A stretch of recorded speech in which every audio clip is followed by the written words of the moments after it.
Good morning and welcome to the Celtic Way Morning Briefing Live.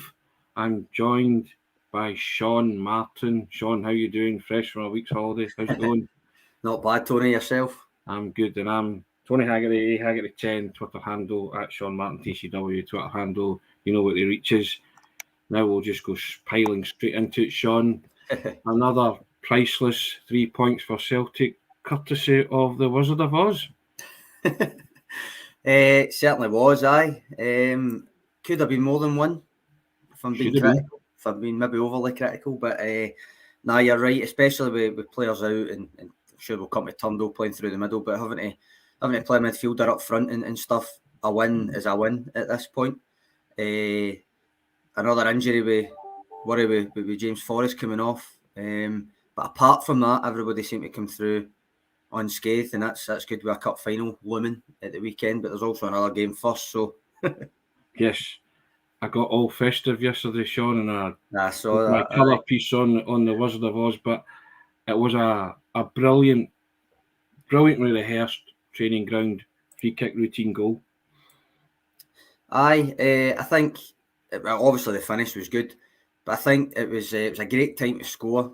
I think when you look maybe 30 seconds, maybe not even that further back, it was a counter-attack started from McGregor, which led to the corner, which led to the free kick after that, and then it was McGregor again who told Turnbull to try the kind of the low delivery routine. It was also McGregor that made the run to take a couple of defenders away. So although you don't get any credit for that kind of thing in terms of the actual stats, I think it all had to do with McGregor's either direction, leadership, and then the run to do it. But obviously, Turnbull had to put in a good ball, and Rogic had to finish it as well. To be fair, David Turnbull did credit Callum McGregor for being the kind of orchestrator of it by saying to him, "Hit it low. What do you think? Hit it low to Tom. See how we go." But a tremendous goal. It was a top draw finish from a player who's just at the top of his game at the minute, Sean.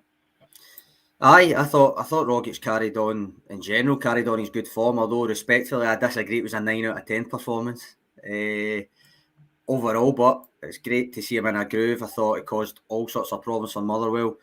I would say he was a wee bit wasteful in front of goal with the chances that he had, but you could say that about the team in general as well. I mean, I think the 26 shots, 1 goal, not necessarily great for that, but everything else I thought Rogic was instrumental in it. I just thought he was terrific. I mean, he controlled that game. Him and Cal Mack. We always seem to talk about Cal Mack, but he was once again absolutely brilliant yesterday as well. Aye, and Alisson's done a wee. Obviously, I heard you giving me a wee shout out for my Paul McCartney thing last week. Alisson's done a Callum McGregor focus today that's up live on the site as well. Just kind of sometimes you just need to point it out because it seems to go sometimes a wee while without necessarily getting brought up. The kind of thing probably exemplified by that free kick goal where you don't. It's not a direct stat that he was involved in it, if you know what I mean. Yeah. But you can see it if you look a wee bit deeper at it. Now, you touched upon it there. Celtic had a strange centre forward up front yesterday in the shape of David Turnbull. I thought he did all right. I thought he did okay in that role. I mean, it's an unaccustomed role, so if you're not used to playing it, then you know, and the manager's asked you to put in a shift, and I thought he did. Aye, I mean, him up front, ultimately it worked because they won. Yes. Did it work in terms of the play? Not necessarily all the time, but I don't think he was poor. I think, as you say, put in a shift when he was asked to. It was a clearly unfamiliar position. You could see it was, and that almost gives him a bye for me, even if he did play poorly, but I don't think he did. I think he done well enough. I think you could probably say it's telling that he maybe done his best work when he dropped a wee bit deeper into the more attacking mid areas, and then when taking set pieces rather than without and out strikers play. But as I say, it was obviously an unfamiliar position to him. He was asked to do a job, and I think he'd done it well enough. Now, we've mentioned the fact that we missed chances. So a couple of comments coming in, John here. Edward Wyavos, many chances, but poor finishing. Johnson and Forrest are worst finishers. Fair enough. And David Bradley comes in, very worried about midweek. I think County will try and keep it tight. We don't have enough up front to break them down just now. Do you go with that, Sean? It's always a worry if a team comes in and sits. If a team goes and sits, against Celtic, because you see with if it's a Livingston and they do it really well, it does get frustrating, and the Celtic players get frustrated as well, as much as anything. As always, an early goal would be key for the Hawks. But I do see where they're coming from, because even with Rogic in top form and Turnbull taking good set pieces and stuff, McGregor didn't lose form, but McGregor playing a wee bit further forward there is still maybe a wee bit of wastefulness going forward, and that sometimes that comes from not necessarily creating clear-cut chances. I don't think that was the problem yesterday. I think it was just the finishing. But I would be surprised if County playing any other way on Wednesday, apart from sitting in and trying to use the pace of Charles Cook and stuff on the wing as their out ball. So it is going to come down to that, and I think an early goal again. It's always key, but it's more key when a team is going to sit in, if you know what I mean.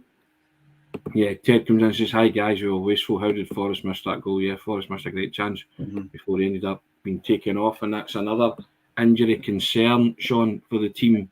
James Forrest, Ange says he doesn't moan about these things; he just gets on with it, and he praised the team for getting on with it. But he must think his luck's really out at the minute. It seems to happen every few, well, maybe not every few weeks, but certainly it's happened every month, I think, innit? At some stage that there's been injury worries, and you've also got the long-term ones like Julian still out. But I mean, it's the one thing you could say, I suppose, is that Forrest in particular hasn't really managed to build up a head of steam. So in a way, it's not disrupting the first 11 as much as it would be if he was in top form and full flight, the way that Jota was and Kyogo was. But it's still not ideal, because to me, the best front three would still be Forrest, Jota and Kyogo, and as it stands right now, all three are injured. So that's not good. And speaking of things that are not good, Sean, we'll touch on this briefly, but you wanted to mention the silent protest yesterday, and you and Boy Martin comes in and says the silent protest not helping the team, it's actually hurting the team. So surely there must be a better way to do a protest that doesn't have a negative effect on the team. What's your thoughts on that? Well, I mean, it is a protest. You've got to remember the thing about any protest, whether it's a silent one, a sit-in, a strike, or anything like that, is that it's got to be at least somewhat inconvenient. It can't just go along swimmingly and nobody notices. It's got to make a point. Now, does that mean it had to be a silent one? Probably not. And I understand why some wouldn't like the fact that it was a silent one at the football and stuff. But that's the method, and it's not the first method either, by the way, because they've tried a couple of things that a section of the support decided to go with. And I would argue that if you're more concerned with them exercising their own right not to sing at a match than with the reason why they're forced into doing that, then to me that's almost part of the problem. Fair enough. Strachan's laptop comes in and says that the silent protest is not helpful at all. I think the supporters will continue to be divided on that till they get some kind of resolution on it. Isn't that right, Sean? But why? But I think, again, that comes back to the silence from the board is far more worrying to me than the silence of some fans for a game or two, because at the end of the day, nobody's stopping other fans from singing if they want to.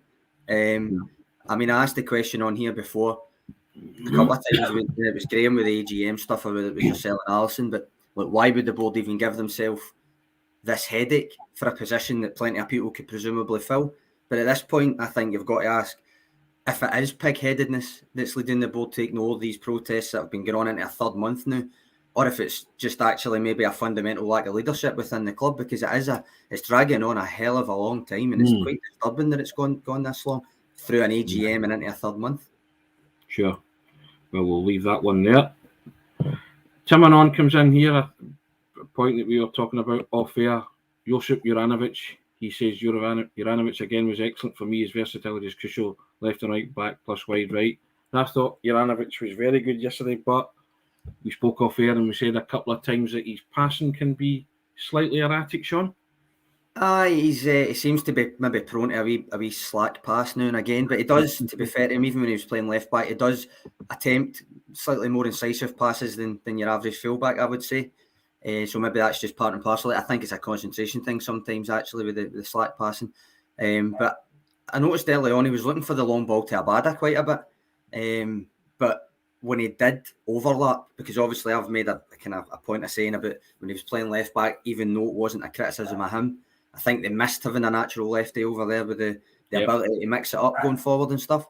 But when he did overlap yesterday, I thought you saw a wee bit of a different side to his game. He actually picks a ball out when he puts one in the box rather than just fizzing it across, and he done that again when he went to right wing. The only I do think he played well. I don't think he was amazing, but I think he played well. And I think the one criticism I would have, apart from the couple of slack passes, was probably that he looked a wee bit weak defensively sometimes with one-on-ones. He get brushed off slightly easily a couple of times. But overall, I thought he did play well, and it's not all bad defensively anyway, because you've seen more than a few times this season he's covering. He tends to be in the right place at the right time to almost sweep up sometimes when players are out of position. Brad McCune says Juranovic a solid 7 every game, and then he comes back in and says, "Do you not think that Juranovic and Ralston teamed up fantastic for the last 20 minutes?" I actually thought they did very well the last. I did actually think they did unbelievably, because it's not the right wing partnership you'd have expected at the start of the season, is it? But they done well together, I thought. Yeah, Kyogo comes in and says Juranovic put a cross on a plate for Rogic. They should have been in. Should have. That's. Yep. I have to concede that he certainly did. To be fair, so yeah. Now, a couple of people, Sean, coming in on the comments, and they're asking about the referee yesterday. In terms of inept performances, I've got to say I hate to bang on about referees, but yesterday was just really substandard from Ewan Anderson. It really was. It was dreadful, absolutely dreadful. I don't know your own thoughts on it, but it was terrible. No, it was. It was. It was. I think, and you're probably right with inept. It was. I don't know. I didn't quite get it. I mean, you can make wrong decisions and stuff, but it was as if he was in a constant flat with decisions. Like, he let several tackles go early on that I thought maybe could have been bookings, and then he definitely let a couple go that should have been bookings. But there was also things like, even the Taylor Turnbull corner routine, for instance, and stuff like that should not be fooling a senior ref. We've done it to under 14s and stuff like you don't get fooled by that if you're a senior ref, surely. But so I don't know. It was you say inept, and I think that's probably right. As I say, he just seemed to be in a flat constantly about decisions. With every decision that came, he tried to outdo himself to see how bad or worse the decision can be. I mean, there was one right at the start where Cameron Carter-Vickers was double teamed by 2 Motherwell players.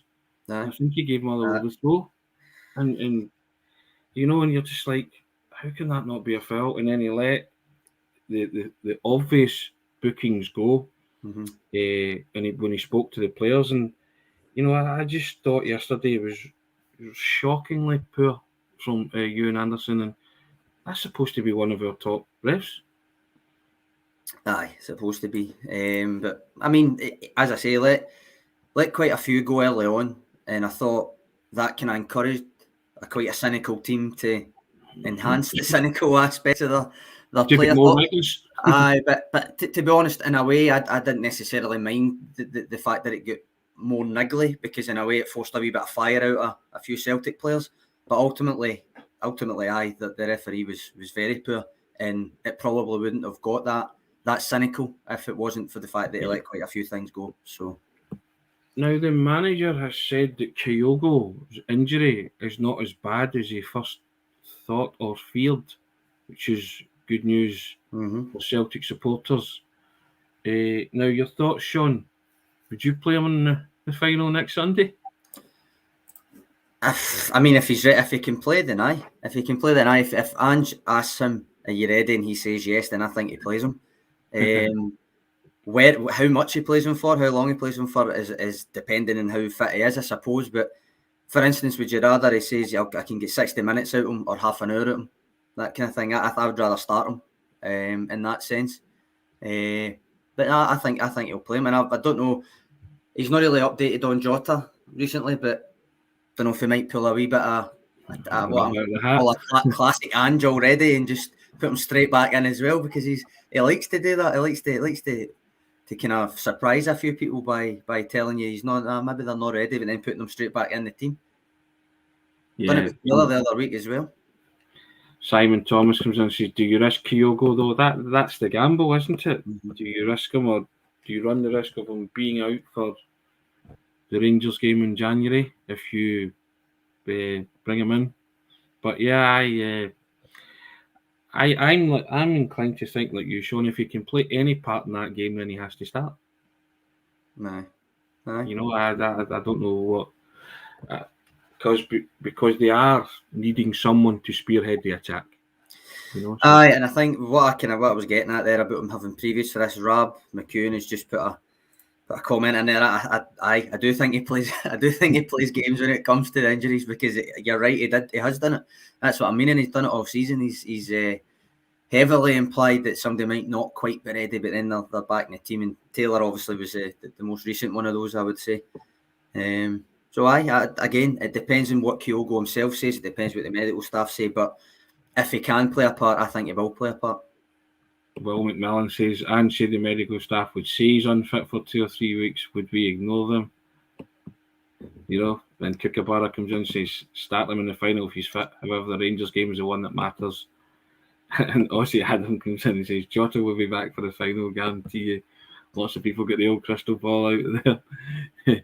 Peter Calero comes in and says, take the decision out of Kyogo's hand, leave the decision to play or not to club medical staff.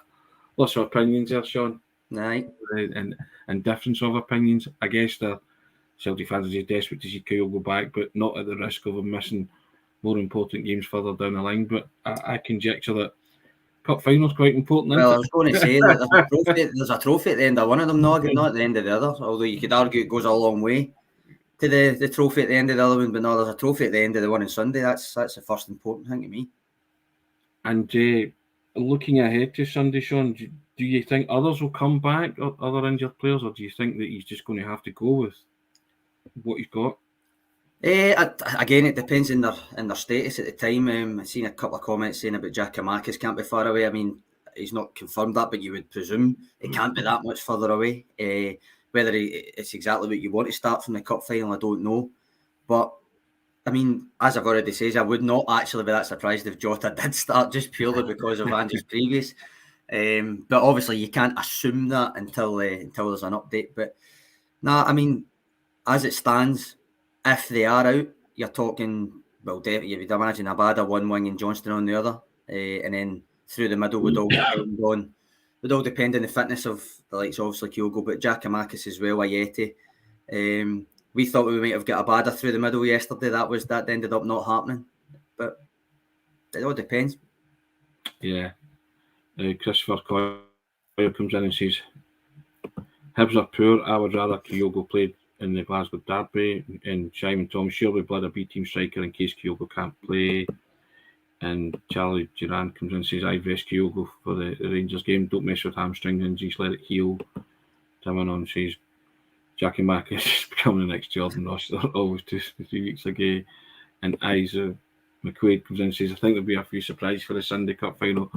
I'm inclined to agree with that, Sean. I think Andy's keep his cards really close to his chest, and then Sunday will come and we will see the team line up and we'll be like, wow, how did he make it? How did he make it? Or stuff like that. So volleyball and goalie back in again then. What's that? Volleyball goalie back in again.